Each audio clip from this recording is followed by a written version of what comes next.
మత్తయి సువార్త 10వ అధ్యాయము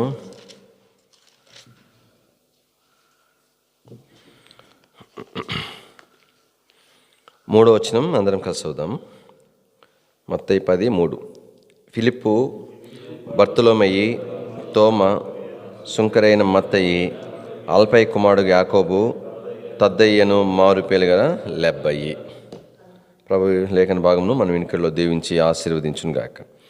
ఈ దినాలలో భక్తుల యొక్క జీవితాలు మనం క్లుప్తంగా వరుసగా ధ్యానిస్తూ ఆ క్రమంలో శిష్యుల గురించి కూడా మనము జ్ఞాపం చేసుకుంటూ వస్తుంటున్నాం.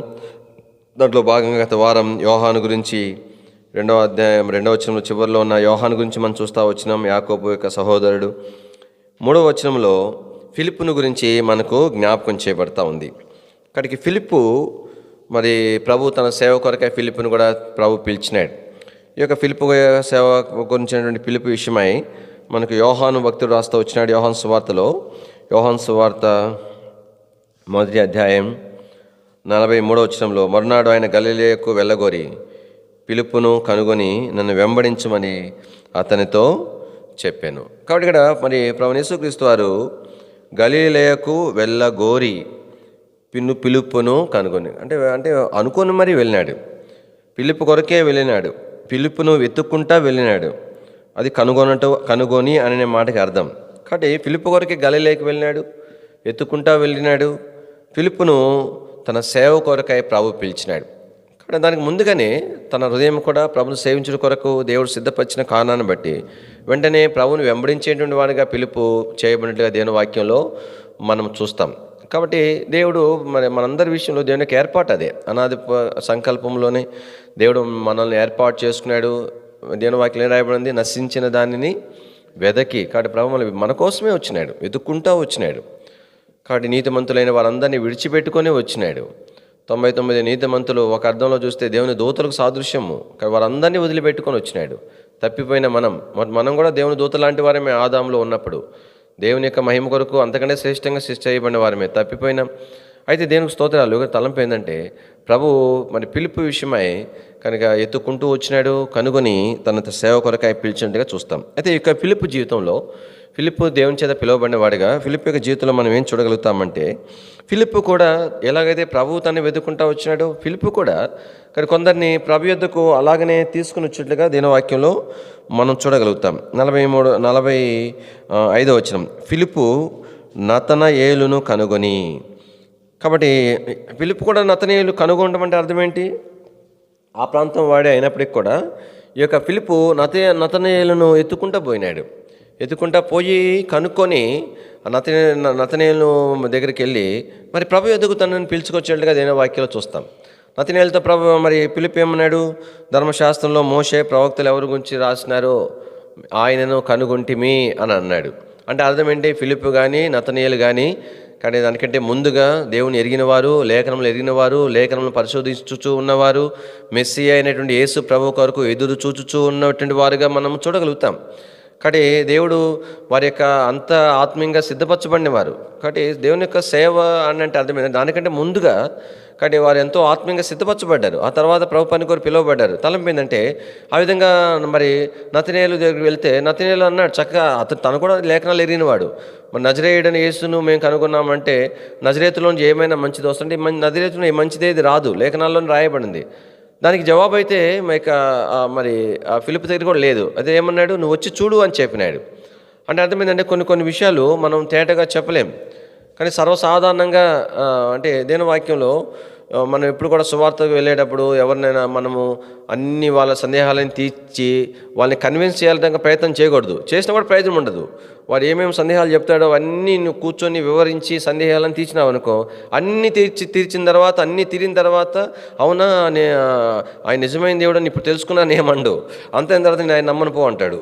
కానీ అదంతా ప్రయోజనం లేదు. కొంతవరకే వారు నిజంగా ఆసక్తి కలిగి ప్రభువుని ఎరిగిన తర్వాత ఏదైనా సందేహాలు, ఆ సందేహాల వల్ల తన ఆత్మీయంగా నష్టపోతాడు అన్నప్పుడు కొంతవరకు అవసరం అవుతుంది. ఉదాహరణకు ఆ గుడ్డివారి కళ్ళు తెరిపించినప్పుడు పరిశీలన పిలిచి అడిగినారు, ఎవరిని కళ్ళు తెరిచారంటే యేసు ప్రభువుని చెప్తే అతను పాపి, ఎట్లా కళ్ళు తెరుస్తాడంటే ఆయన పాపో కాదని అది లేదు, నేను గుడ్డివాడిని, ఆయన నాకు కన్నులు తెరిచినాడు. అంటే సర్వసాధారణంగా ఇచ్చేటువంటి సాక్ష్యం.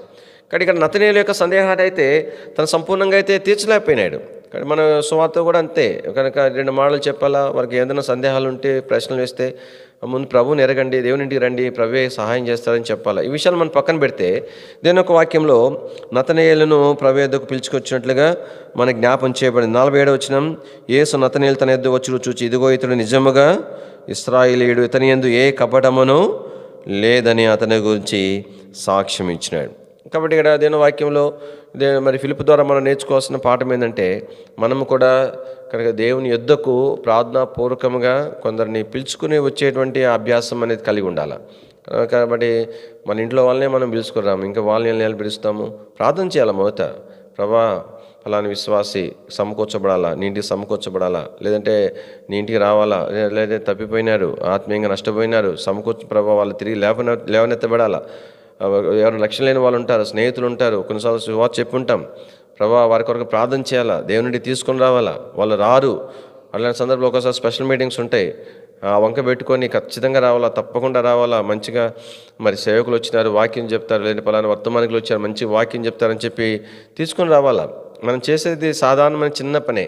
వాళ్ళని తీసుకొస్తే మిగతా పని ప్రభు చేస్తాడు. ప్రార్థనాపూర్వకంగా, ప్రభా నీ ఇంటికి తీసుకుని వెళ్తున్నాను, కానీ నేను తను రక్షించలేను, తన కొరకు, తన రక్షణ కొరకు, లేదా తన ఆత్మీయంగా తిరిగి లేపబట్టు కొరకు తనకు అవసరమైనటువంటి భాగాన్ని దయచేయి ప్రభా అని మనం భారంగా తన కొరకు ప్రార్థన చేయాలా. అట్లా ప్రార్థనాపూర్వకంగా మనము దేవుని ఇంటికి తీసుకొచ్చుంటే ప్రభు వారిని దర్శిస్తాడు. నేను ఎట్లా రక్షణలోకి వస్తా చూడండి, ఎంత ఆశ్చర్యంగా ఉంటుంది. మొన్న శామ్యుయల్ బ్రదర్ మనకు హెబ్రోన్ నుంచి సేవకులు వచ్చినారు, తన సాక్ష్యం చెప్పినాడు. ఎట్లాగ వాళ్ళు రక్షణ పొందారంటే, వాళ్ళమ్మ పచ్చి విగ్రహాల దగ్గరాలు ఇంటి నిండా, గది నిండా, పెద్ద గది నిండా పట్టాలు పెట్టుకునేదంట. అట్లాంటి ఆమె ఎట్లా రక్షణ పొందింది? జస్ట్ ఆమె చెన్నైకి టూర్ కనిపోయింది. ఆ డ్రైవరు క్రిస్టియన్ కాబట్టి ఆయన ఎక్కడో పెంతుకోస్తూ మీటింగ్స్ దూరినాడు. గతి లేక ఏదైనా వెహికల్ పెట్టుకుని వెళ్ళడానికి కుదరక మరి అక్కడ ఉన్నారు వాళ్ళు. ఏమర్థమవుతుంది చెప్పండి? ఒక విగ్రహారాధికులలో మన సహవాసంలో వాక్యమే అర్థం కావడం కష్టము, పెంతుకోస్తులో ఆ గోళలో ఏం అర్థమవుతుంది? మరి వర్తమానికి చెప్తూ విగ్రహారాధికులు అన్న మాట ఆమె తాకితే మాత్రమేమి, మీ దేవుడు గొప్ప అని చెప్పి అడ్డం తిరగవచ్చు కదా. తాకిందంట, వచ్చిందంట, వర్తమానికి అడిగింది, అయ్యా ఎట్లాగంటే, అవునమ్మా విగ్రహారాధన పాపము, చెమ్మంతా కావాలి నాకు, విగ్రహారాధన పాపము అని చెప్తే వెంటనే ఇంటికి వెళ్ళిపోయి అన్నీ తీసేసిందంట. అంటే ఎందుకు చెప్తున్నానంటే, కాబట్టి దేవుని యొక్క ప్రజలంగా మన జీవితాలలో జ్ఞాపం చేసుకోవాలా. సంవత్సరాలు జరిగిపోతూ ఉన్నప్పుడు ఈ ఆశ ఉండాలా. నువ్వు దేవుని ఇంటికి వస్తున్నావంటే దేన్ని బట్టి వస్తున్నావు? ఆసక్తిని బట్టి వస్తున్నావా? ఆశని బట్టి వస్తున్నావా? నా ప్రభు నా కొరకు సిద్ధపరిచిన అంత ఆశ ఉన్నప్పుడు ఆయన మాటలు నీకు అంత విలువ అనిపించినప్పుడు అయ్యే మాటలు ఇతరులకు కూడా అవసరం కదా. నువ్వు పొందుతున్న మాటలు వాళ్ళు పోగొట్టుకుంటున్నారు కదా. ఆ చింత అనేది హృదయంలో ఉండాలి కదా. ఉదాహరణ కొన్నేళ్ళ విషయం చూస్తాం. కొన్నేళ్ళ గురించి ఏం రాయబడింది? ప్రభు ఏం చెప్పిన, దేవుని దూతని చెప్పినాడు, నీవును నీ ఇంటి వారును ఏ మాటలు రక్షణ పొందుతారో ఆ మాటలు పేతురు చెప్తారని చెప్పినాడు. పేతురు వచ్చేది ఎవరి కోసము? పర్టికులర్గా కొన్నేళ్ళ కొరకు, కొన్నేళ్ళ కుటుంబం కొరకు వాక్యం చెప్పడానికి దేవుని చేత పంపించబడ్డాడు. అదే మాట చెప్పినాడు. అయితే కొన్నేళ్ళు ఏం చేసినాడు? అమ్మో, నేను ఇంత భక్తిపరుణ్ణి, అయినా నాకు రక్షణ అవసరమైందా? ఆ రక్షణ అంత విలువైందా? అంత ప్రత్యేకమైందా? ఆయన చెప్పే మాటలు అంత గొప్పవే. కాబట్టి అంత గొప్ప మాటలు ఎప్పుడు నేనొక్కని వింటే ఎట్లా, నా కుటుంబం మాత్రం వింటే ఎట్లా అని చెప్పి బంధువులను, స్నేహితులు మొత్తాన్ని పిలుచుకున్నాడంట. ఆయన చెప్పినాడు, దేవునితో చెప్పినాడు, మొత్తాన్ని పిలుచుకో, మళ్ళీ పేతురు దొరకడు, ఆయన స్పెషల్ స్పీకరు, ఆయన ఇంటర్నేషనల్ స్పీకర్ దొరకడు అని చెప్పినాడా? దేవుని వాక్యం చూడండి, అపోస్తుల కార్యములు 11వ అధ్యాయము 14వ వచనం.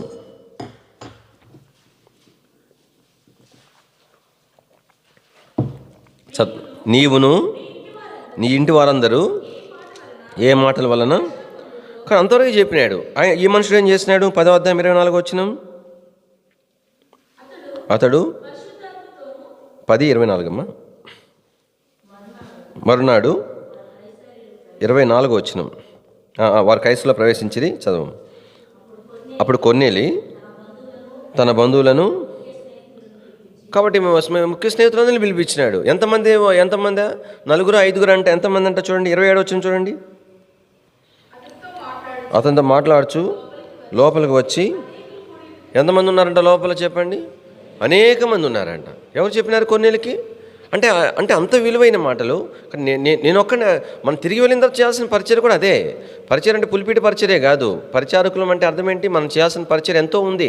ఇక్కడ పులిపిటి చేసే పరిచయం 100లో 1%.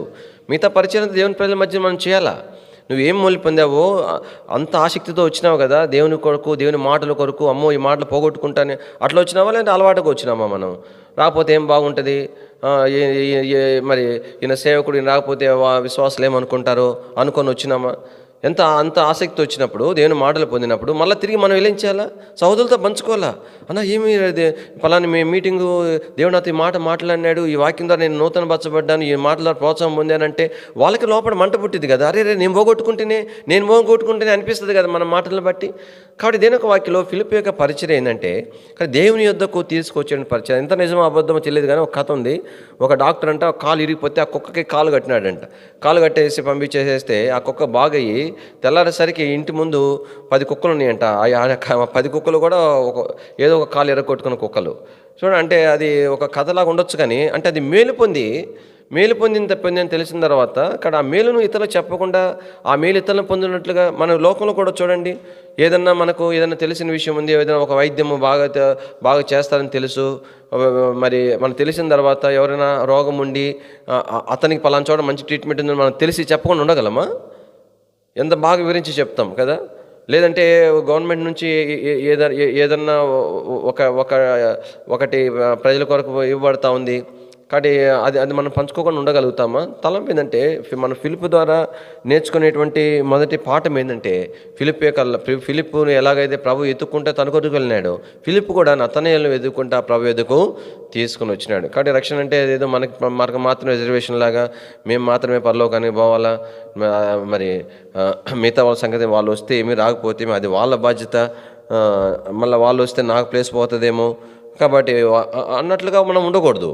దేని వాక్యం మనం ఏమైతే మేలు పొందుతున్నామో, ఏమైతే ఆశిస్తున్నామో, ఏమైతే ఇష్టపడుతున్నామో అది మన లోపల ఉన్నటువంటి ఆశ, ఆసక్తి, దానికి ఇచ్చే విలువను చూపిస్తుంది. కాబట్టి ఫిలిప్ ద్వారా మనం నేర్చుకునే చిన్న పాఠం ఏంటంటే, ఫిలిప్ ఎలాగైతే ప్రభు చేత తను మరి వెతికి రక్షించబడ్డాడో, తను కూడా ఇతరులను వెతికి ప్రభు యొద్దకు తీసుకొని వచ్చినట్లుగా దేని వాక్యంలో మనము ఫిలిప్ విషయమే చూడగలుగుతాం. కొన్ని క్లుప్తంగానే కొన్ని మాటలు మాత్రం ఉంటాయి దేని వాక్యంలో. తర్వాత సందర్భం మన ఫిలిప్ విషయంలో ఇక మరి 5 రొట్టెలు 2 చేపలను పంచే సందర్భంలో మనకు కనపడుతుంది. యోహాను సువార్త 6వ అధ్యాయంలో ఇక్కడ మరి ఫిలిప్పును ప్రభు అడుగుతాడు.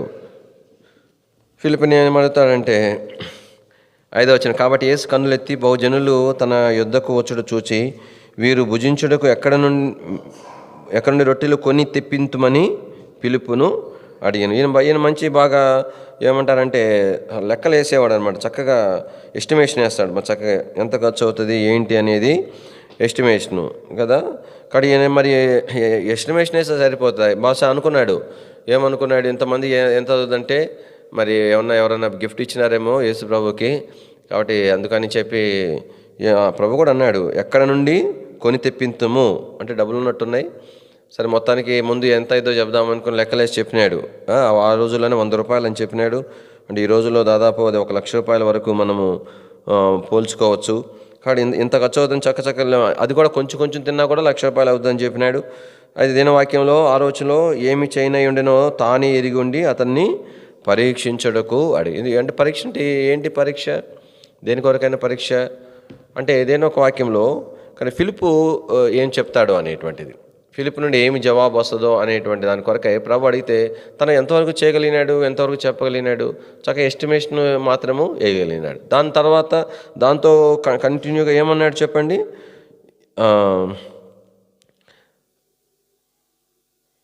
200 దేనారం చాలవని ఆయనతో చెప్పెను. 9వ వచనంలో ఇక్కడ ఉన్న ఒక చిన్నవాని దెవలొట్లు చిన్న ఉన్నాయి కానీ ఇంతమందికి అవి ఏమాత్రమని ఆయనతో అనగా. ఇక్కడ దేనొక వాక్యంలో ఇక్కడ మనం జ్ఞాపం చేసుకునేటువంటి విషయం ఏంటంటే ఫిలిప్పు విషయంలో కానీ ప్రభు ఫిలిప్పును అడుగుట్లో ఉన్న ఉద్దేశం ఏంటంటే, కాబట్టి ఫిలిప్పు ఏం జవాబు చెప్తాడు అంటే దీన్ని బట్టి మనం ఏం అర్థం చేసుకోవచ్చు. కనుక ఏమైనప్పటికీ కూడా మనకున్నటువంటి కొంతవరకే అది కొంతవరకు ఉపయోగపడుతుంది. ఏమి చేయాలైనా ప్రభువు చేయాల్సి ఉంటుంది. అది మనకున్న జ్ఞానము, మనకున్నటువంటి ప్రణాళికలు, మనకున్నటువంటి ఇవన్నీ కూడా కొంతవరకు మాత్రమే సహాయపడేవి ఉంటాయి. మిగతావన్నీ కూడా తాను ఏమి చేయను ఆయనే ఎరిగుండి కాబట్టి ప్రభు చేయాలా. ఉదాహరణకు మరి దేవుని యొక్క పరిచర్యలో మరి డబ్బులు ఉండి అన్నీ చేయం. అట్లని చెప్పి ఏమి లేకుండా మరి ఏమేమో మనం కలిగి ఉండాలని కూడా అనుకోవడం కూడా అంత సరైనటువంటిది కాదు. కాబట్టి ఏదైనప్పటికీ కూడా ఇక్కడ దేవుడు ఇచ్చే భారం బట్టి ఒక స్థలంలో మేము పరిచయం చేసేటప్పుడు అదిన్న మా కుటుంబ పోషణలో ఒక మాట మాకు అనుదినము అనుజనులు అనుదినము రక్షణ సువార్త ప్రకటించమని ఆ మాటను బట్టి కొంచెం ప్రభు మాట్లాడితే మేము సహోదరులతో పంచుకున్నాం. ఎట్లా చేద్దాము, సువార్త పెట్టుకుంటే బాగుంటుంది కదా అంటే ఆ దినాలలో ఏమి కూడా డబ్బులు లేనటువంటి పరిస్థితి. కానీ వాళ్ళు చెప్పేసినారు. వాళ్ళు ఏమన్నారంటే తప్పకుండా ప్రార్థన చేయండి, ప్రభు మీకు సమాధానం ఇస్తే తప్పకుండా పెట్టుకుందామని. కానీ పిలుపు లాంటి వాళ్ళు ఉంటే లెక్కలేసి అన్న 5,000 అవుతుంది, 10,000 అవుతుంది, మన దగ్గర రూపాయి కూడా లేదే అని అని అనుందేమో. మొత్తానికి అట్లా ప్రార్థన చేసినాం. మరి అన్నకు ఫోన్ చేసినాము. అన్న ఫోన్ చేసి అన్న సువార్త అంటే అన్న అడిగినారు ఎంత బ్యాలెన్స్ ఉందయ్యా అని అన్నాడు. నేనేదో పెద్ద భక్తిపరునిలాగా అన్న బ్యాలెన్స్ ఏం లేదు కానీ విశ్వాసం ఉందని చెప్పాను. మళ్ళీ విశ్వాసం ఉందని చెప్పి అన్ని ప్రార్థన చేసి అందరూ వారి శక్తి వాళ్ళు అంతా సమకూర్చుకుంటే ఆ ప్రొవిజన్స్ అన్ని అప్పు తీసుకొచ్చినా ఆ సమకూడిన డబ్బంతా కూడా చిన్న చిన్న సేవకులు వస్తే వాళ్ళని అట్టే వచ్చేది పంపకూడదు కాబట్టి కనీసం అంటే ఒక మర్యాదగా పంపాలి కాబట్టి అన్నట్లుగా వారికి ఇచ్చే గిఫ్ట్లకే సరిపోయినాయి. తర్వాత ఆయిల్ ఖర్చు అంటే సగం మేము పెట్టుకుంటాము, సగం మీరు పెట్టుకోండి అన్నారు. మేము కూడా కాదనలేదు. కాదంటే వాళ్ళు ఏమి బలవంతంగా వసూలు చేయరు కానీ హెడ్ క్వార్టర్ నుంచి సరే అన్నాం. తర్వాత తీర్చేస్తాము. అయితే తర్వాత మరి కొన్ని మాసాల్లో ఆ యొక్క షాప్లో ఉన్నటువంటి రుణం అనేది వారము కొంత తీర్చేసుకున్నాం. తనం ఏంటంటే అంటే ఏదైనా కూడా ప్రభువు చేయాల్సి ఉంటుంది. అందుకే వాక్యలో ఫిలిప్పును ప్రభు అడిగేట్లో ఉద్దేశం ఏంటంటే ఫిలిప్పు ఏం చేయగలడు, ఏం చెప్పగలడు, ఎంతవరకు కొంతవరకే మానవుని యొక్క ప్రయత్నాలు అవసరమే కానీ అయితే కొంతవరకే మనము చేయగలం. దేని వాక్యంలో కానీ ఇంకొక సందర్భం ఫిలిప్పు గురించి రాయబడి ఉంటుంది. కొంతమంది వాళ్ళు ఎవరు గ్రీకీలు అనుకుంటా, గ్రీకు భాష మాట్లాడేవారు. దయచేసి 12వ అధ్యాయము యోహాను సువార్త 12వ అధ్యాయం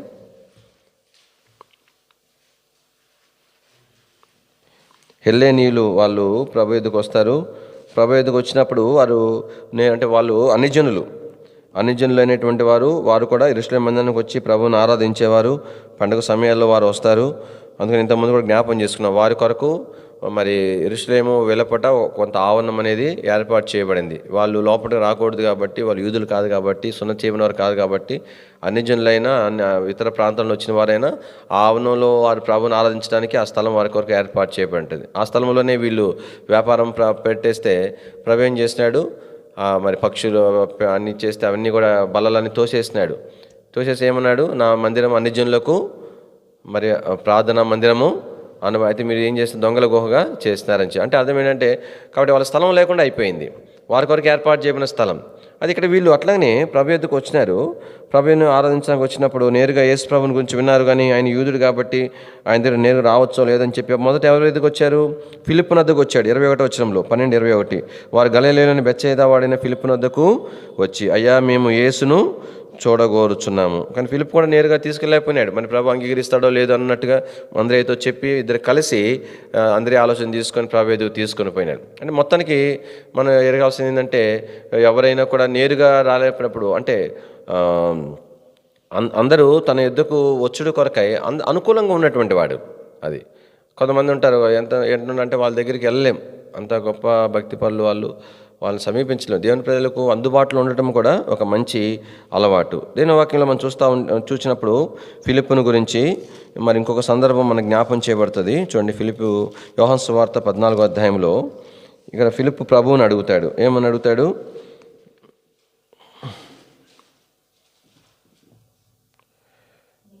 8వ వచనం అప్పుడు ఫిలిప్పు ప్రభువా తండ్రిని మాకు కనుపరచుము, మాకంతే చాలునని ఆయనతో చెప్పగా. కాబట్టి ఎంత చక్కని జవాబు. ఇక ఫిలిప్పు తన హృదయంలో ఈ సందేహం ఉంది. యేసు ప్రభు విషయమై చక్కని అవగాహన కలిగిన వాడు, లేఖనానుసారంగా ఆయనే మెస్సియా అని ఎరిగిన వాడై ఉండి ఇప్పుడు తండ్రిని తెలుసుకోవాలనేటువంటి ఆశ. కానీ అందుకని ప్రభు ఇచ్చిన జవాబు ఈనాడు మనందరికీ కూడా, ఒకవేళ ఫిలిప్పే కనుక ప్రభుని అక్కడ అడగకపోతే కానీ ఈ జవాబు ప్రభు నుండి వచ్చేటువంటిది కాదు. ఇప్పటికి కూడా అది ఒక మర్మంతో అట్లా తెలియని విషయాలు ఎన్నో ఉన్నాయి బైబిల్లో, ఎన్నో ఉన్నాయి. అన్ని విషయాలు మనం ఇక్కడ తెలుసుకోవాలని నియమం ఏం లేదు. నిత్యత్వంలో అన్నీ అర్థమవుతాయి మనకి ఎంత అవసరమో అంతవరకు. అయితే ఫిలిప్పు సందేహాన్ని బట్టి ఇచ్చిన జవాబు ఈ దినాల్లో మరి మనందరికీ ఎన్నటెన్నటికీ కూడా సందేహం లేకుండా చక్కని జవాబు ప్రభువు చెప్పగలిగినాడు. అంటే తలంపు ఏంటంటే, ఇక్కడ హృదయంలో పెట్టుకొని, అనుమానం పెట్టుకొని, సందేహాలు పెట్టుకొని, లోపలే పెట్టుకొని, లోపలే మరి రకరకాలుగా ఊహించుకొని, లేదంటే బాధపడుకొని, అది మంచి పద్ధతి కాదు. కాబట్టి ఏదన్నా ఉన్నప్పుడు, సందేహం ఉన్నప్పుడు అది దాన్ని బయలుపరచుట ద్వారా, దానికి జవాబు పొందడం ద్వారా కొంత మనకున్నటువంటి సందేహాన్ని జవాబు మనం పొందడానికి ప్రయత్నం చేయాలి. అప్పుడు కొంతమేరకు మనకు తెలియని విషయం అయితే తెలుసుకోవచ్చు, కొంత అవగాహన రావచ్చు. లేదంటే మనం ఆ సందేహం అడుగుడు ద్వారా, లేదంటే ఎదుటి వ్యక్తి కూడా కొంత మనం అలా అడుగుడు ద్వారా, లేదంటే మన సందేహాన్ని వ్యక్తపరచుట ద్వారా ఎదుటి వ్యక్తి కూడా కొంత మేలు పొందవచ్చు. కాబట్టి ఎంత అంటే ఫిలిప్పు విషయంలో ఎంత చక్కని లక్షణము అనేటువంటిది మనము చూడగలుగుతాం. కానీ ఫిలిప్పు అలా ఈ విషయాలు మాత్రమే ఫిలిప్పుని గురించి మనకు బైబిల్లో కనిపిస్తాయి.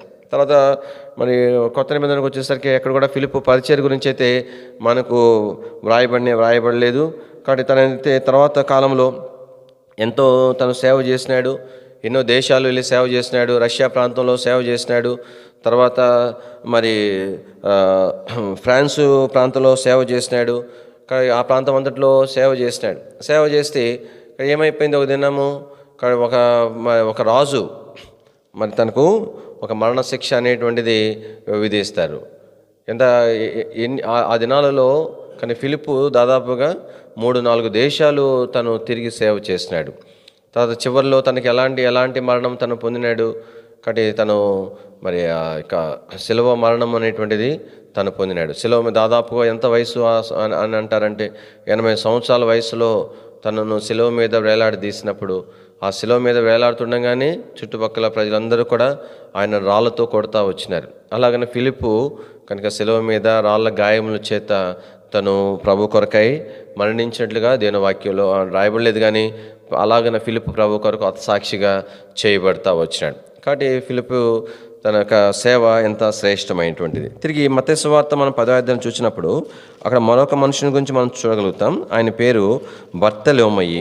చూడండి, మత్తయి సువార్త 10వ అధ్యాయము 3వ వచనంలో ఫిలిప్పు, తర్వాత బర్తలోమయి. కానీ బర్తలోమయి అంటే బర్ర అనేది తీసేస్తే తొలోమయి కుమారుడు. బర్తలోమయి అనే పేరు కంటే అర్థమైందంటే తొలోమయి యొక్క కుమారుడు, కాబట్టి బర్తలోమయి అని తను పిలువబడతా వచ్చినాడు. తను నఫ్తాలి మరి దేశంకు చెందినవాడు అని పరిగణించబడతా ఉంది. కానీ ఈ యొక్క బర్తలోమయికే మరి ఆ యొక్క మరొక పేరుగా నతనయేలు అని ఉన్నట్లుగా మరి కొంతవరకు పరిగణిస్తారు. దాదాపు అది చరిత్రకారులు కూడా నిజమని నమ్ముతారు. కానీ నతనయేలే బర్తలోమయి. ఇక్కడ దాని కొరకైనటువంటి ఒక సూచన మనకు ఎక్కడ కనిపిస్తుంది అంటే యోహాను సువార్త దయచేసి 21వ అధ్యాయంలో చూసినప్పుడు అక్కడ కూడా బర్తలోమయి మనకు కనిపిస్తాడు. 2వ వచనం, సీమోను పేతురు, దిదుమనబడిన తోమ, గలిలయలోని కానా ఊరివాడగు నతనయేలు. కాబట్టి మిగతా సందర్భాల్లో కూడా ఈ మరి నతనయేలు అనే మాట అక్కడ చూడంగానే అది ఇక్కడ మాత్రం మనకు కనిపిస్తుంది. గలిలయలోని కానా ఊరివాడగు నతనయేలు అని. కాబట్టి దేని వాక్యంలో మరి ఇంతవరకే మనము ఈయన గురించి మనం చూడగలుగుతాం. అయితే ఈయన కూడా ఫిలిప్పుతో కలిసి మరి సేవలో పరిచర్యలో పాల్పొందుతూ వచ్చినాడు. ఇంతకంటే మరి అక్కడ యేసుప్రభువు వారు ఇచ్చిన సాక్ష్యం తప్ప ఈ యొక్క బర్తలోమయి లేదా నతనయేలు గురించి మనం ఏం చూడలేం. కానీ తను కూడా ఎంతో సేవ చేశాడు. వాస్తవానికి ఈ యొక్క సిలువ శిక్ష వేసినప్పుడు ఫిలిప్పు బర్తలోమయి ఇద్దరికి శిక్ష వేస్తారు. అయితే ఆశ్చర్యమైన విధానంలో బర్తలోమయి తప్పించబడతాడు. కాబట్టి అక్కడ ఉన్నటువంటి వాళ్ళంతా కూడా ఏం చేస్తారంటే ఆ యొక్క న్యాయాధిపతులు, అధికారులు ఎందువల్ల కారణమైతే తెలియదు, కానీ శిలువ మీదకి ఎక్కించిన బర్తలోమయిని మీద శిక్షను తప్పించేస్తారు. అలాగున ఫిలిప్పు ఒక్కడే అక్కడ సాక్షిగా చేయబడతాడు. అలాగే బర్తలోమయి తను తప్పించబడతాడు. అలాగే తను కూడా మరి అనేక ప్రాంతాలకు వెళ్ళి మరి పరిచర్య చేస్తూ వస్తాడు. తర్వాత మరి ఆర్మేనియా అనేటువంటి రష్యా ప్రాంతంలో తను పరిచర్య చేసినాడు. ఆ తర్వాత పర్షియా ఆ దేశం అంతటా తను పరిచర్య చేసినాడు. కాబట్టి అలాగ తను పరిచర్య చేసి తర్వాత చివరికి ఈ యొక్క అపోస్తలులు వారి పరిచర్యలు అనేక లక్షణం పొందుతూ వస్తారు. ఎందుకంటే దేవుడు ఆ దినాల్లో అనేకమైన అద్భుతమైన ఆశ్చర్యమైన కార్యాలు మరి వారి ద్వారా జరిగించేటువంటి వాడు. అనేక రాజులు రక్షణ పొందుతూ వచ్చినారు, మరి గొప్ప గొప్ప అధికారులు రక్షణ పొందుతూ వచ్చినారు. ఎందుకంటే వారి ద్వారా దేవుడు అన్ని అద్భుతమైనటువంటి ఆశ్చర్యమైనటువంటి కార్యాలు మరి ప్రభు జరిగించినటువంటి వాడుగా ఉన్నాడు. వాస్తవానికి తనకు మరణశిక్షణ వేసినటువంటి రాజు యొక్క భార్య కూడా ప్రభు నెరిగి ఉంటుంది. తన కుమారుడు బాగలేని సందర్భంలో కనుక మరి ఈ యొక్క బర్తలోమయి ప్రార్థన చేసినప్పుడు కనుక తను బాగైన కారణాన్ని బట్టి ఆమె ప్రభు నెరుగుతుంది. అయితే తన భర్త ప్రభు నెరగాడు.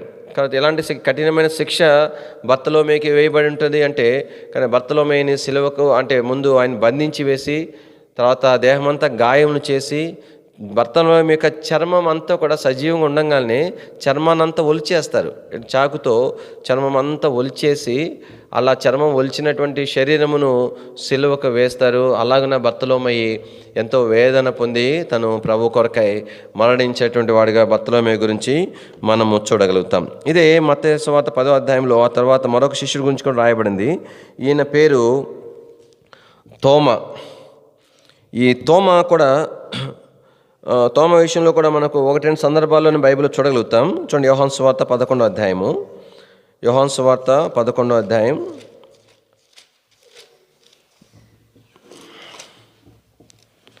16వ వచనం. క్షమించండి,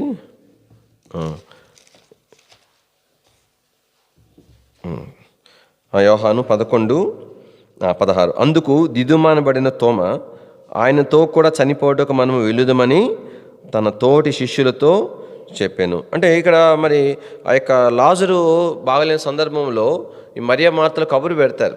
కబురు పెట్టయ్యా బాగలేదు, తమ్ముడు బాగలేదని చెప్తే అది తెలిసి కూడా ప్రభు వెళ్ళాడు. చివరికి ఆ యొక్క లాజరు చనిపోయిన సంగతి తెలిసిన తర్వాత అప్పుడు బయలుదేరతాడు. ప్రభు చెప్తాడు. ప్రభు ఏమని చెప్తాడు? 14వ వచనం. కావున యేసు, లాజరు చనిపోయిను, మీరు నమ్మునట్లు నేను ఎక్కడ ఉండలేదని మీ నిమిత్తము సంతోషించుచున్నానని ఆయనను అతని యొద్దకు మనం వెళుదమని రండని స్పష్టముగా వారితో చెప్పాను. అంటే చనిపోయి వాళ్ళు ఉంటే ఎన్నోసార్లు మరి ఆ గ్రామానికి ప్రభు వెళ్తూ వచ్చినాడు. బేతనియా గ్రామానికి వెళ్ళినప్పుడు కూడా మరియా మాతల ఇంట్లో ఎంతో పరామర్శించేవాళ్ళు, ఎంతో చక్కగా ప్రేమగా చూసుకునేవాళ్ళు మరి యేసు ప్రభు వారిని. అదంతా కూడా వారు ఎరిగినవారు. ఇప్పుడు ఎంతోమంది యేసు ప్రభు ద్వారా బాగవుతా వచ్చినాడు. తమ్ముడు ఇంత ప్రేమించి, ఇంతగా పరామర్శించి, ఇంతగా ఆతిథ్యం ఇచ్చిన కుటుంబంలో ఉన్న తమ్ముడు బాగలేదని కప్పురు పెట్టినా కూడా యేసు ప్రభు వెళ్ళాడు. ఎంత బాధ ఉంటుంది, ఎంత కోపం ఉంటుంది. కానీ ఇప్పుడు ఇలాంటి సందర్భంలో ఇట్లాంటప్పుడు కనుక పోతే, కానీ నేను బాగున్నా కబురు పెట్టినా రాలేదన్న కోపంతో ఒకవేళ వాళ్ళు ఏమైనా చేయొచ్చు. ఆ కోపాన్ని బట్టి ఆ ఊరు వాళ్ళు ఏమైనా చేయొచ్చు, ఆ బాధలో ఏమైనా చేయొచ్చు. అయితే దీని వాక్యంలో ఇక్కడ ఫిలిప్పు ఎంత ధైర్యంగా, ఎంత సంతోషంగా చెప్తున్నాడంటే, ఏమైనా పర్వాలేదు, వెళ్దాం పదండి. ఒకవేళ మనము అక్కడికి వెళ్ళిట్లో ప్రభువుతో మనం ఉందాం కాబట్టి ఎలాగైతే అలా అవుతుంది. అవసరమైతే చనిపోయేవాల్సి వచ్చినా పర్వాలేదు. వాళ్ళు ఆ యొక్క కోపాన్ని బట్టి, ఆ బాధను బట్టి మనల్ని గాయపరిచినా పర్వాలేదు, చివరికి చనిపోవాల్సి వచ్చినా పర్వాలేదని శిష్యులకు అంటే బహుశా వాళ్ళు మాట్లాడుకున్నట్టున్నారు. ఇప్పుడు పోతే వాళ్ళు ఏమైనా అంటారు కదా అని మాట్లాడుకున్న సందర్భంలో ఇక్కడ దేనొక వాక్యంలో మనం ఏం చూస్తామంటే, తోమా తన ప్రభు కొరకు ఎంతో ఇష్టంగా ఏ పరిస్థితికి అయినా సరే నా ప్రభు కొరకు నేను ఉంటానని వారిని కూడా ధైర్యపరిచిన వాడిగా తోమాను చూస్తాం. తర్వాత తోమాను గురించి తిరిగి ఇంకో సందర్భంలో మనకు ఇందాక చదివిన 14వ అధ్యాయంలో కూడా తోమా గురించి ఉంది. ముందు ఫిలిప్పు మాకు తండ్రిని కనపచ్చు అన్నాక ముందు అదే అధ్యాయంలో కనుక ప్రభా నువ్వు నువ్వు ఎక్కడికి వెళ్ళనై ఉన్నావో ప్రభు అన్నాడు, నేను తండ్రి ఎద్దుకు వెళ్తున్నానంటే ఆ మార్గమే మాకు చెప్పమని ఇదే తోమా అక్కడ అడుగుతాడు. తర్వాత చివరిగా తోమా గురించి ఒక సందర్భం మనం ఏం చూస్తామంటే, యేసు ప్రభు వారు తిరిగి లేచిన తర్వాత ఆ యొక్క నమ్మడు. దాని కొరకే తోమాకు ఒక చక్కని పేరు కూడా బిరుదు వచ్చేసింది. ఏం పేరు వచ్చింది? అనుమానపు తోమా, డౌటన్ థామస్ అని పేరు. అదొక బిరుదు పడిపోయింది ఆయనకు. వాస్తవానికి దేని వాక్యంలో మనం జ్ఞాపం చేసుకునే విషయం ఏంటంటే, కానీ వారి యొక్క సందేహాలు బట్టే ఇక్కడ ఈ విధంగా తోమా కానీ ఫిలిప్పు కానీ వారు సందేహించిన దాన్ని బట్టి ఈ దినంలో లోకంలో ఎవరికీ సందేహం రాకున్నట్లుగా కాబట్టి విషయాలు అనేటువంటి బయలుపరచబడ్డాయి. కానీ మనం అలా పేరు పెడతాం కానీ అనుమానం అని కొంతమందికి అనుమానం అంటే కొన్ని సందేహాలను అడుగుతారు. అడగని వాళ్ళందరూ సందేహాలు లేవన్నా చెప్పండి, లోపలే పెట్టుకుంటారు. ఇన్నుంటాయి, కుప్పలు సందేహాలు ఉంటాయి. కొందరు ఏం చేస్తారు, వాటిని మంచిగా అడిగి తెలుసుకొని నివృత్తి చేసుకుంటారు. కొందరేమో లోపలే పెట్టుకొని ఉంటారు. కానీ మొత్తానికి తోమా అలాగన ప్రభుని అడుగుడు ద్వారా ప్రభు మళ్ళీ తిరిగి ప్రత్యక్షమయ్యి తాను కనపరుచుకుంటా వస్తాడు. దీని వాక్యం చూడండి, ఆ సందర్భం చూద్దాం దయచేసి. యోహాను సువార్త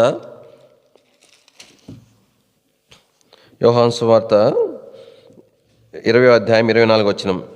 యేసు వచ్చినప్పుడు 12 మందిలో ఒకడైన దిదుమ అనబడిన తోమా వారితో లేకపోయిను. కనుక తక్కిన శిష్యులు మేము ప్రభువును చూచితమని అతనితో చెప్పగా అతడు, నేను ఆయన చేతుల్లో మేకుల గుర్తులను చూచి నా వేలులు ఆ మేకుల గుర్తులో పెట్టి నా చెయ్యి ఆయన ప్రక్కలో ఉంచితే గాని నమ్మనని వారితో చెప్పి. 26 వచనంలో 8 దినములైన తర్వాత ఆయన శిష్యులు మరలా లోపట ఉన్నప్పుడు తోమా వారితో కూడా ఉండేను. కాబట్టి దీని వాక్యంలో ప్రభు మరలా ప్రత్యక్షమవుతాడు. 8 దినములైన తర్వాత ప్రత్యక్షమవుతాడు. అంటే బహుశా నేను అనుకునేది ఏంటంటే మళ్ళా తిరిగి అందరితో పాటు తోమా ఉండేటువంటి సందర్భం కొరకు బహుశా 8 దినాలు అయిండొచ్చు. అంతే కదా. ఇప్పుడు ఒకళ్ళుంటే ఒకళ్ళండి, అంటే అందరూ ఒకే ఇంట్లో వాళ్ళు కాదు కదా, పరిచయ కొరకే కలుసుకున్నటువంటి వారు ఒకళ్ళుంటే ఒకళ్ళు ఉండకుండా ఉంటారు.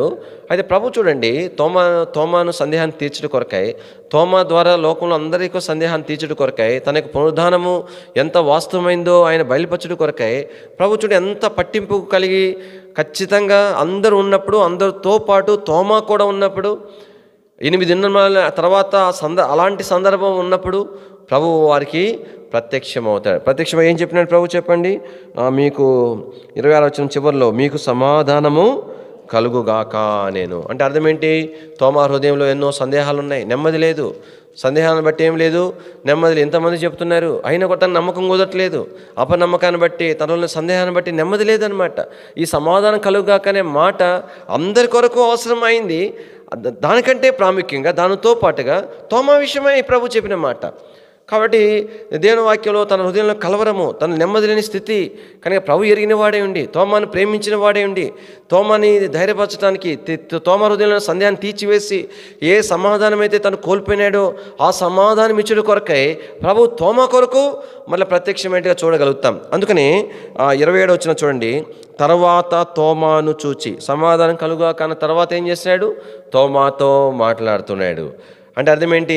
కానీ తోమా కొరకే ప్రభు ప్రత్యక్షమైనాడు. కాబట్టి దీని వాక్యంలో అప్పుడు కారణం ఏంటంటే ఈ యొక్క సందేహాన్ని బట్టి తన హృదయంలో నెమ్మది లేదన్న సంగతిని ప్రభు ఎరిగినాడు. కానీ ప్రభు ఆ యొక్క తోమా శిష్యుల్లో చెప్తున్న మాటలు ప్రభు విన్నటువంటి వాడుగా ఉన్నాడు.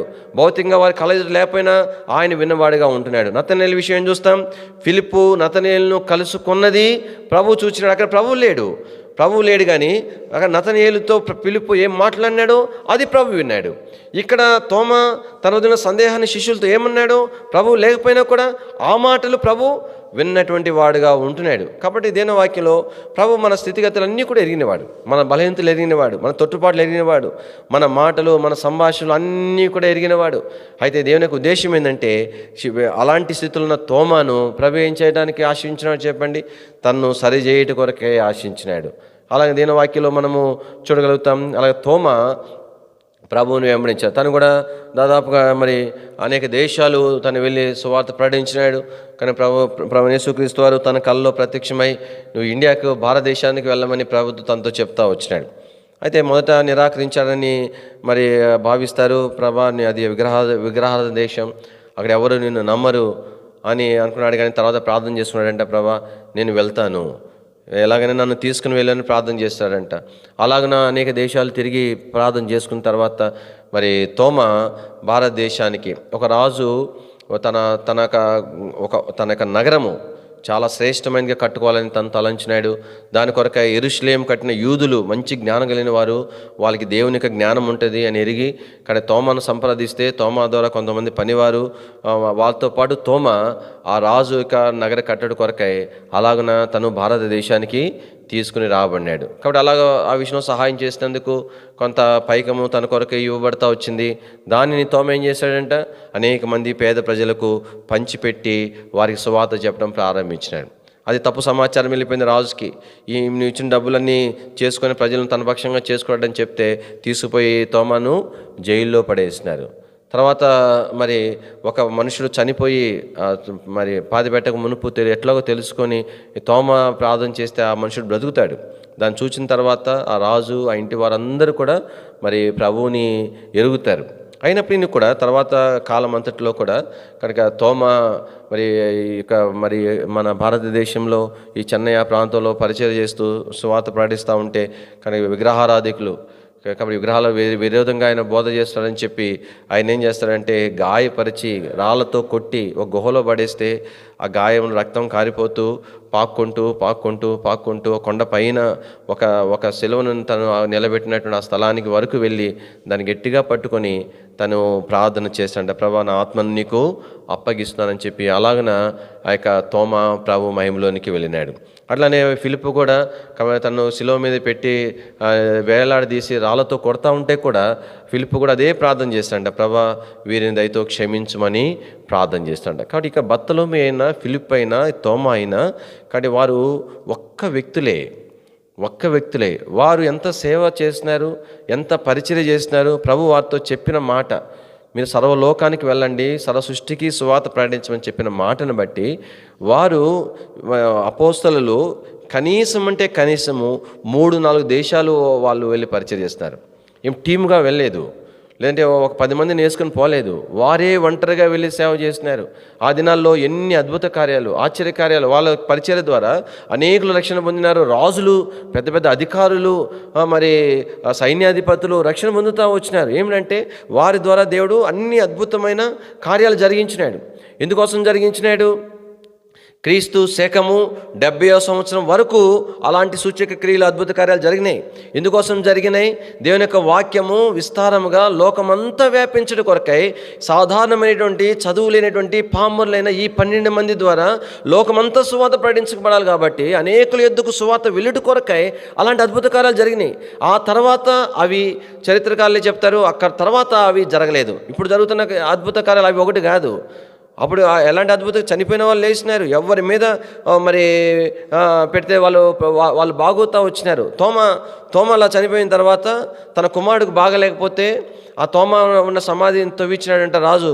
ఆ ఎముకలను అవి తీసుకొచ్చి తమ కుమారుడు మీద పెట్టాలని పెడితే అప్పటికే శిష్యులు ఆ యొక్క శరీరాన్ని వేరే చోట తరలిచ్చారని తెలుసుకొని ఆ తోమ సమాధిలో మట్టి తీసుకుని పోయి కుమారుడి మీద చలితే కుమారుడు బాగైపోయినాడంట. దేని వాక్యం కూడా మనం చూస్తాం కదా. కానీ వారు అపోస్తలులు వెళ్తూ ఉంటే వారి నీడబడిన వాళ్ళంతా బాగైపోయేవాళ్ళు. వారి యొక్క చేతికి రుమాలు తీసుకుపోయి వాళ్ళు వాడిన రుమాలు తీసుకెళ్ళి రోగుల మీద బాగైపోయేవాళ్ళు.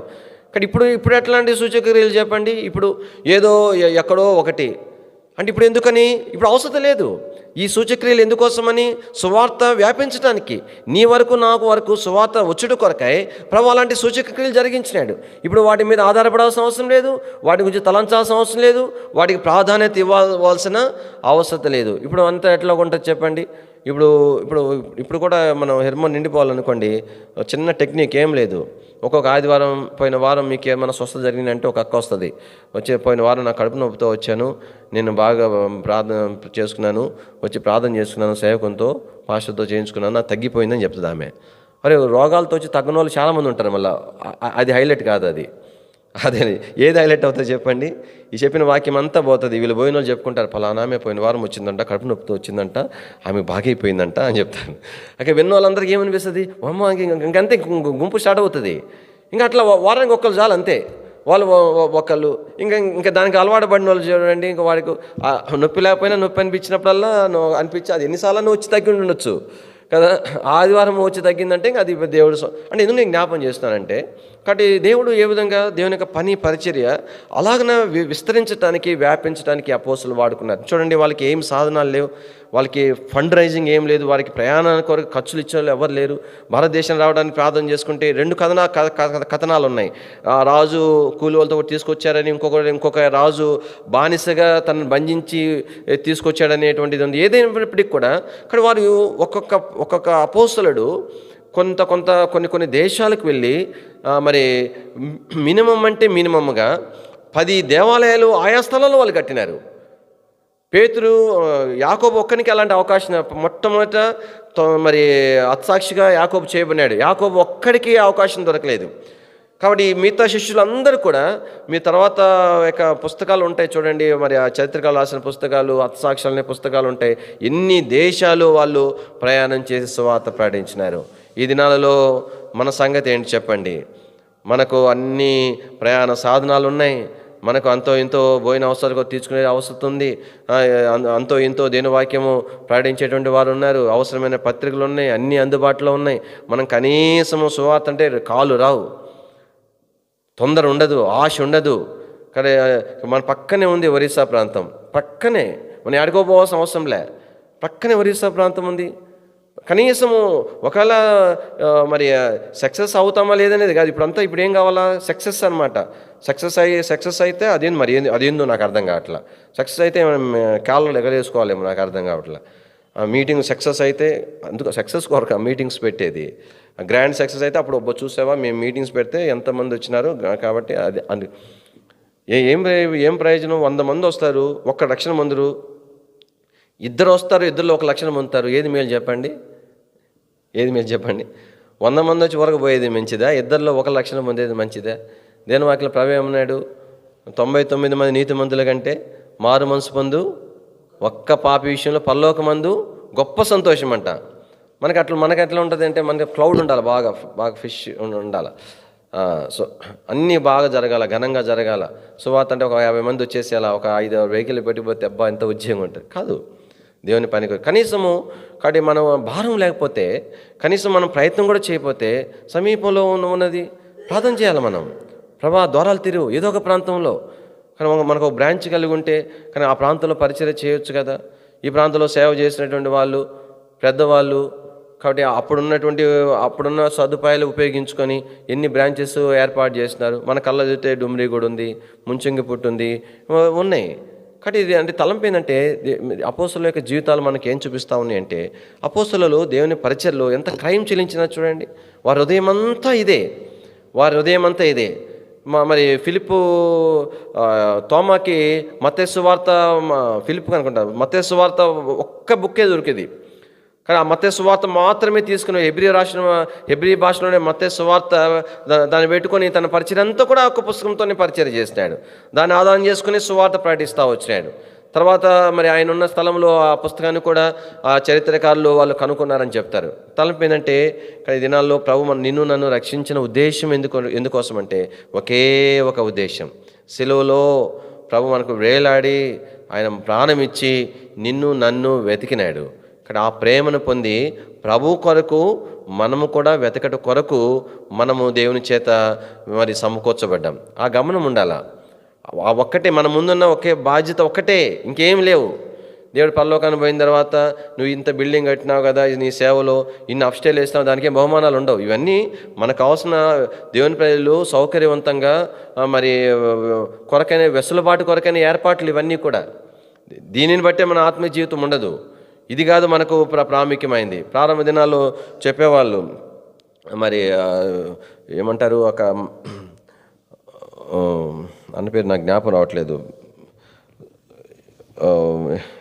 ఏలూరులో సేవ చేసినారు. మరి ఆయన ఎంతో ప్రార్థనాపరుడు. ఆ దినాలలో అంటే ప్రార్థనా కూడిక ఏర్పాటు చేసినప్పుడు మందిరంలో అంతా ఇసుకేయించేవాడంట. ఇసుక అంటే అంత అలికేదేలే, నున్నగా లేకుండా ఇసుక వేసి ఇచ్చి చాప లేకుండా ఇసుక మీద మోకరింపు చేసేవాడంట. ఎందుకని అట్లాగా? ప్రార్థనలో మోకాలు గుచ్చుకుంటూ ఉంటే నిద్ర రాకుండా ఉంటుందని చెప్పి అట్లాగే ఇసుకేసి మోకరింపు చేసేవాడంట. ఆయన వ్యక్తిగత ప్రార్థన చేసుకునేటప్పుడు ఆయన నిద్ర రాకుండా నిద్ర వచ్చేవాళ్ళు చేసుకునేవాడంట. నిద్ర వస్తే ఆయన ఏం చేసేవాడంట, చేతి పిన్నిస్ తోట కుట్టుకొని నిమ్మకాయ పెట్టుకునేవాడంట. నిమ్మకాయ పెట్టుకుంటే అది జుమ్ అలా నీకు ఏడ నిద్ర వస్తుంది. అట్లాగా దేవుని ప్రజలు సిద్ధపరచబడ్డారు. ఏమి మంచి ఫ్యాన్లు, లైట్లు, బిల్డింగులు ఇవన్నీ ఉండి మనమేం సిద్ధపరచబడుతున్నాం చెప్పండి. భక్సింగ్ గారు కూడా ఒకసారి అన్నారంట, తుఫాను అటువైపు పోతా మళ్ళీ దారి తప్పిపోయేసరికి నవ్వుతా అన్నాడంట. ఆడ మంచి ప్రార్థనా పరున్నాడు, అందుకే తుఫాను కూడా పక్కకి వెళ్ళిపోయింది అన్నారంట. అలాంటి సాక్ష్యం మా దినాలలో. కాబట్టి ఇది మనకున్న ఒకే ఒక పని ఏంటి, మనకన్నా దేవుని ఇంటిలో ఏదైనా అధికారం ఉందంటే, ఏదైనా ఆధిక్యత ఉందంటే, ఏదైనా స్థానం ఉందంటే ఒకటే స్థానం, ఒకటే అధికారం. ఏంటి అధికారం? ప్రభువు నామమును బట్టి సువార్త ప్రకటించడమే, అంతే. అంతగా మించినటువంటి ఏ ఆధిక్యత అది ఆధిక్యతగా ఎంచబడదు. కాబట్టి ఆ ఉన్న ఒక్క ఆధిక్యత మనం పోగొట్టుకొని మనం ఏమి కలిగినా ప్రయోజనం లేదు. కానీ ఇవి జీవితాల్లో మనం కొంతమేర జ్ఞాపకం చేసుకునే సందర్భంలోనైనా మనం ప్రార్థన చేసుకోవాలా. మన ప్రారంభ దినాల్లో మరి బహిరంగ సువార్త ప్రతిరోజు ఉండేది. అప్పుడు చెప్పేవాళ్ళు సేవకులు, వీధి సువార్తకు వచ్చిన వాళ్ళకే పులిపీటి పరిచయం అని చెప్పేవాళ్ళు. అంత ఖచ్చితంగా ఉండేవాళ్ళు. నేను రక్షణ పొందిన ప్రారంభ దినాల్లో నెల్లూరులో ఉండేటప్పుడు కాబట్టి ఎంత పెద్ద ప్రొసెషనో, మొత్తము ఆ మెయిన్ రోడ్లోకి వచ్చిన తర్వాత డేవిడ్ గారు ఉండేవాళ్ళు. ఆయన అందరినీ మరి మోకరింపజేసేవాడు. ప్రార్థనలో సాక్షార్థంగా ఉండాలని చెప్పి అందరినీ కూడా వీళ్ళు మోకరం చేసేవారు. అరవిందం గారు గురించి చెప్తారు. అరవిందం గారు సువార్తకు వచ్చేటప్పుడు బురదలోనైనా మోకరింప చేస్తాంట. నువ్వు ఎంత తెల్ల చీర కట్టుకో, తెల్ల ప్యాంట్ వేసుకో, బురదలోనైనా మోకరించాల్సిందేనంట. ఒకసారి గొడుగు పట్టుకొని వస్తే ఇసిరేసినట్ట ఆ గొడుగుని. అట్లా చేస్తే ఇప్పుడు ఒప్పుకుంటారా చెప్పండి? అట్లాగా సేవ చేసి, అట్లా పరిచర్య చేసి, ఒకసారి మరి కడపలో అనుకుంటాను, మరి బర్మా జోసఫ్ గారు, ఆయన మంచి సువార్తికుడు. అది వాక్య తలాంత అయితే లేదంటే కానీ అది మంచి సువార్తికుడు. ఒకసారి కర్ఫ్యూ పెట్టినంట, రెగ్యులర్గా సువార్తకి వెళ్తారు. ఆ రోజు కర్ఫ్యూలో కూడా సువార్త తీసుకున్నాడు. ఆయన ఎక్స్ మిలిటరీ తీసుకుపోయి ఆ పోలీస్ ఆఫీసర్ ఉంటే వాళ్ళ దగ్గరికి వెళ్ళి సెల్యూట్ చేసి, I'm the soldier of lord Jesus Christ అన్నాడంట. నేను యేసు ప్రభు సైనికుని అని చెప్తే ప్రొసీడ్ అన్నారంట వాళ్ళు. అంటే ఎందుకు నేను జ్ఞాపం చేస్తానంటే, ప్రారంభ దినాలలో ఉన్న సంఘంకు ఉన్నటువంటి 2 ఆధిక్యతలు ఏంటంటే సువార్త ప్రార్థన. ఈ దినాల్లో ఆ 2 లేవు. ఏది ప్రాముఖ్యం అది లేదు. పనికి మాలి అన్నీ, అవసరం లేని అన్నీ బుర్రల నిండా నింపుకొని మాట్లాడుకున్న అవే మాటలు. మాకు కూడా ఈ మధ్య విసుకొస్తుంది. అరే ఇవన్నీ ప్రార్థన చేసుకుంటున్నాం, ప్రభా ఈ విషయాలన్నీ పోవాలా, కనబడంగానే అయ్యే గుర్తొస్తున్నాయి, తెలియకుండానే అయ్యే మాట్లాడుతున్నాం. చెత్త విషయాలు, ఎందుకు పనికిరాని విషయాలు కదా. ఒకరికి విరోధంగా ఒకరు మాట్లాడుకునే విషయాలు, వాక్యంలోనేమో ఒకరి విరోధంగా ఒకరు మాట్లాడకూడదు. మనం మాట్లాడుకునేదంతా అంతే. అట్లాగనే ఏమి మోసుకుని పోయి మళ్ళీ ఆడ చెప్పేది, ఆడ తీసిపోయి మోసుకుని పోస్ట్ వెళ్ళమా మనం? ఈ ఎట్లాంటి గ్రహింపు మనకు ఉండాలా? ఈ దినాలలో దేవుని యొక్క ప్రజలంగా జ్ఞాపం చేసుకోవాలి. చివరి దినాలకు వచ్చేసినాం. మనకున్న ప్రారంభ దినాల్లోనే ఆత్మీయత లేదు, అట్లాంటి సేవకులు లేరు, అట్లాగ నడిపించే వాళ్ళు లేరు, అట్లాంటి గద్దింపులు లేవు, అట్లాంటి హెచ్చరికలు లేవు, అలాంటి వాడిని ఆశించే స్థితి లేదు. అయినా కూడా మనంతటా మనం వ్యక్తిగతంగా ఈ దినాలు ఎలాంటి దినాలంటే, వ్యక్తిగతంగా తీర్మానం చేసుకొని ప్రార్థనాపూర్వకంగా ప్రభా నన్ను సిద్ధపరచని ప్రార్థన చేసుకొని దేవుని ఆత్మచేత సిద్ధపరచబడితేనే. బైబిల్ గ్రంథంలో ఇప్పుడు వీరందరూ ఎట్లా సేవకు వచ్చినారు? యేసు ప్రభు వారి పిలవక ముందు ప్రభు వారందరినీ కూడా సిద్ధపరిచినాడు. వెంబడించండి అర్థం ఏంటి? దానికి ముందు వారు ప్రభు కూడా సిద్ధపరచబడ్డారు. కాబట్టి ఈ దినాలలో ఎంత మేర దేవుని వాక్యానికి, దేవుని ఆత్మకు, దేవుని యొక్క ఏర్పాటుకు, దేవుని చిత్తానికి, మన సొంత ఉద్దేశాలు, మన సొంత మరి ఏర్పాట్లు అన్నీ ప్రక్కన పెట్టుకొని ప్రభుకు అప్పగించుకుంటామో, ఆయన వాక్యానికి అప్పగించుకుంటామో, కొంత మేర దేవుని కొరకు సిద్ధపరచబడటానికి వీలుంటుంది. అలాగే నోవహును సిద్ధపరిచిన దేవుడు. కాబట్టి మనం సిద్ధపరుస్తారు. గత వారంలో మనం జ్ఞాపం చేసుకున్నాం. నోవహు గురించి ఏ జ్ఞాపం చేసుకున్నాం? ఓడ ఎట్లా కట్టినాడు? ఓడకు ముందు ఉన్న మాట ఏంటి? భయభక్తులు కలవాడని రాయబడింది. కాబట్టి మనం దేవుని యొక్క పని అనేటువంటిది భయముతో చేయాలా, భక్తితో చేయాలా. దేవుని ఇంటిలో దేవుని పరిచర్య అనేటువంటిది ఎంతో భయముతో, భక్తితో మనం చేయవలసిన వారం. కాబట్టి ఏంటి ఆ పరిచర్య అంటే, ప్రాముఖ్యంగా అనేకమైన పరిచర్యలో మించిన ప్రాముఖ్యమైన పరిచర్య అంటే సువార్త పరిచర్య. కాబట్టి ఈ సువార్త పరిచర్య అనేటువంటిది 2 విషయాలు ఉంటాయి. మొట్టమొదటిగా వ్యక్తిగతంగా సువార్త మనం చెప్పాలా, గుర్తుపెట్టుకోవాలా. మనం ఎక్కడికి వెళ్ళినా మన బ్యాగ్లో కొన్ని భక్ష్యంగా సాక్ష్యాలు, కొన్ని ట్రాక్స్ పెట్టుకొని వెళ్ళాలా, అభ్యాసం చేసుకోవాలి, అలవాటు చేసుకోవాలా. ప్రభుని గురించి మనం ప్రచురించాలా. 2 మాటలు ఏమి పెద్ద బోధలేం అవసరం లేదు. నతనయేలుతో పిలిపి ఏం చెప్పినాడు? అన్ని వాక్యాలు తీసి చెప్పి యేసుప్రభు గురించి ఏమి చూడలేదు యేసుప్రభు గురించి. ఇంకప్పుడు యేసుప్రభు వెంబడించడం ప్రారంభించలేదు. సామాన్యమైన మాటలు చెప్పినాడు. మనం దేన్ని ధ్యానిస్తూ వచ్చినామో, ఎవరి కొరకు ఎదురు ఆయనే యేసుప్రభు అంటే, అప్పుడు మరి ఏమన్నా నజరేతు నుండి ఏమైనా మంచిది వస్తుందని అంటే దానికి జవాబు లేదు. లేకపోయినా వచ్చి చూడమని చెప్పినాడు. ఏదో రకంగా తీసుకొచ్చినాడు దేవుని ఇంటికి. ఓ సహోదరునికి నేను కొంచెం వాక్యం అంటే దేవుని మందిరం రమ్మని చెప్తా ఉంటే, ఆయన కొన్ని వేరే అలవాట్లు ఆయనకు ఉన్నాయి, నాకు తెలియదు. కానీ చూసిన తర్వాత నేను మళ్ళీ అనుకున్నాను, ఈ అలవాట్లు ఉండడం వల్ల రాలేకపోతున్నాడేమో అని చెప్పి ఆ సహోదరునికి చెప్పాను. నువ్వేమీ మానొద్దు, ఏ అలవాటు తీసేసుకోవద్దు. ఉన్న పాటనేరా, దేవుడు నీతో మాట్లాడి నిన్ను మార్చితేనే నువ్వు మనంతా మనం మారమని చెప్పినాం.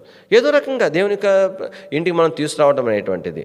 ఇది లోకంలో చూడండి, మనకు తెలియదు ఎట్లా సేవ చేస్తున్నారు, ఎట్లా పరిచయం చేస్తున్నారు. విజయవాడలో ఒక సంఘం ఉంది. ప్రతి వారంలో ఒకరోజు డోర్ టు డోర్ మినిస్ట్రీకి వెళ్తారు సిస్టర్స్ అంతా. డోర్ టు డోర్ మినిస్ట్రీకి. హైదరాబాద్లో చూడండి, హెబ్రోన్ సిస్టర్స్ కొంతమంది విశ్వాసులు కలిసి వాళ్ళు కూడా డోర్ టు డోర్ ప్రతి వారానికి ఒక ప్రాంతానికి వెళ్తారు, తరిమించుకుంటారు. ఆ ప్రాంతంలో ఆర్ఎస్ఎస్ ప్రభావం చాలా ఎక్కువ ఉంటుంది. ఎంత కష్టమైనటువంటి పరిస్థితి ఉంటుంది. ఎక్కడికి పోయినా కూడా మరి సువార్త. మొన్న మిర్సక్ వచ్చారు, మన దగ్గరకు వచ్చారు హెబ్రోన్ నుంచి వీబేస్. అక్కడ ఏమంటారు, ఫోటో అక్కడ దిగి ఫోటో కొరకు దిగితే మేము కనబడలేదు, ఎటు పోయిందని చెప్తే అక్కడ పోయి వాళ్ళకి పత్రికలు ఇచ్చి వాక్యం చెప్తా ఉంది అక్క. ఎట్లాగా పరిచయం చేస్తూ ఉన్నారు, ఎట్లాగా దేవుని యొక్క వాక్యం విస్తరింపజేస్తున్నారు. మనకు దేవుడు ఏది అప్పగించినాడో, ఏది చేయమన్నామో దాన్ని మానేసేసినాం. ఆ ఒక్కడి చేయకుండా అది తప్ప అని చేస్తూ ఉన్నాం. ఏం ప్రయోజనం? దేవుని ప్రజలంగా ప్రభుకు అప్పగించుకుందాం. ప్రభా, నిజంగా వారి యొక్క జీవితం చూస్తే ఫిలిప్పు మరణం ఎట్లాంటిది? శిలువ మీద ఒక పక్క వేలాడుతుంది ఆ బాధ, ఆ శిలువ మీద వేలాడుతున్న రాళ్ళతో కొట్టినారు. ఎంత కష్టం! బర్తలోమే ఏంటి, చర్మం చాకుతో ఒలుస్తుంటే ఒకసారి కోసుకొని చూడండి ఎంత బాధ ఉంటుందో. చర్మం అంతా ఒలిచినారంటే ఎట్లనే కొంచెం చర్మం జంతు చర్మంలాగా రాదు మన చర్మం. అట్లా అయినా కూడా అట్లా 19 చాకులతో కోసి చర్మం అంతా ఒలిసి అలాగ. మరి తోమ కూడా అట్లనే దేహమంతా గాయాలు పొంది రాళ్ళతో కొట్టి ఆ గుహలో వేసేసి పడేసినారంట. పాక్కుంటా వెళ్ళి తన ప్రభువుకు అప్పగించుకున్నాడు. కానీ వారికి ఏ సాధనాలు లేకపోయినా, ఏ తోడు లేకపోయినా ఎన్నో దేశాలు వెళ్ళి పరిచయం చేసినారు, ఎన్నో స్థలాల్లో మరి మందిరాలు కట్టినారు. కనుక ఈ దినాల్లో దేవుని ప్రజలంగా మనం జ్ఞాపం చేసుకొని చివరి దినాలలో కానీ దేవుని యొక్క ప్రజలంగా ప్రభువుని మనం సేవించడం కొరకు నూతనంగా ప్రభుకి మనము అప్పగించుందుకు ప్రార్థన చేస్తాం. రేపు రాత్రి మనకు ఉపవాస ప్రార్థన ఉంటుంది, జ్ఞాపం పెట్టుకోనండి. ఇతరులు కూడా జ్ఞాపం చేసి సమయానికి రావడానికి ప్రయత్నం చేయండి. ఇతరులు కూడా ప్రోత్సహించి దేవుని ఇంటికి తీసుకుని రండి. ప్రియమైన మా తండ్రి, పరిశుద్ధమైన దేవా, నమ్మదైన మా ప్రభా, మీకు ఎంతో వందనము స్తోత్రాలు చెల్లించుకుంటున్నాం. మరోసారి దీనిమై మీ పాసానికి వస్తుంటున్నాం. ప్రభా, అపారమైన మీ కనికరం బట్టి, మీ దయను బట్టి స్తోత్రములు. ప్రభా, నిచ్చిన మా తండ్రి దేవా, ప్రభా, చివరి దినాల్లో ఉంటున్నాం, అంత్య దినాల్లో ఉంటున్నాం. మీ దాసుల ద్వారా, మీ సేవకుల ద్వారా ప్రభా, ఎలాగా ప్రభా తండ్రి మేము సేవించిన విధానము ఎంత చక్కగా నేర్పించబడితే మీ ప్రభా తండ్రి నేర్పించిన క్రమంలో ఇప్పటికీ కూడా అనేక సంఘములు ప్రభా తండ్రి ఉదయ కాలంని ప్రభా వారు మైకు సైకిల్ కట్టుకొని సువార్త ప్రకటిస్తున్నారు. నేటికి కూడా ప్రభా తండ్రి కడప ప్రాంతంలో పెద్ద మందిరంలో వారు అలా సువార్త ప్రకటిస్తున్నారు. ప్రభా, ఎన్నో స్థలాల్లో ఎంతో చక్కగా సేవ జరుగుతూ ఉంది, ఎంతో పరిచయం జరుగుతూ ఉంది. ప్రభా, దయతో కనికరించము, కృప చూపించము, సమకూర్చము. మాకున్న సమయం ప్రభా తండ్రి దేవా ప్రభా మేము వ్యర్థపరచుకొని ప్రభా దినాన నిత్యత్వంలో ప్రభా అన్నీ కోల్పోయిన వారంగా దుఃఖించేటువంటి ఆ శిక్ష నుండి మేము తప్పించమంటగా సహాయం దయచేయండి. కొంత మేరనైనా ప్రభా మా పరిధిలో ప్రభా తండ్రి మా ప్రభుని గురించి మేము ప్రచురించేవారిగా మీరు చేయవలసిందిగా ప్రార్థన చేస్తుంటున్నాం. మీ దగ్గర అసలు అర్పించుకుంటున్నాం, కృపను కోరుకుంటున్నాం. మహిమగంతా ప్రభువులు ఆరోపించుకుంటూ వందనము స్తోత్రం చెల్లిస్తూ యేసు ప్రభు యొక్క శ్రేష్టమైన ఘనమైన ఉన్నతమైన పరిశుద్ధమైన నామంలో స్తుతించి ప్రార్థించి మహింపరిచి అడిగి పెట్టుకుంటున్నాం తండ్రి, ఆమేన్. నీలి గగనాన వెలిగే తారాల గోదం మధురా స్వరంపు పక్షుల బోలి యేసునకే స్తుతి పాడుదం. మధురా స్వరంపు పక్షుల బోలి యేసునకే స్తుతి పాడుదం. దీపమున తైల ఉన్నంత కాలం దీపమునందున్న వత్తి మండున్. దీపమున తైల మున్నంత కాలం దీపమునందున్న వత్తి మండున్. ఈ పృథివీలోన జీవించు కాలం వ్యాపింపచేయుము యేసు నామం. ఈ పృథివీలోన జీవించు కాలం వ్యాపింపచేయుము యేసు నామం.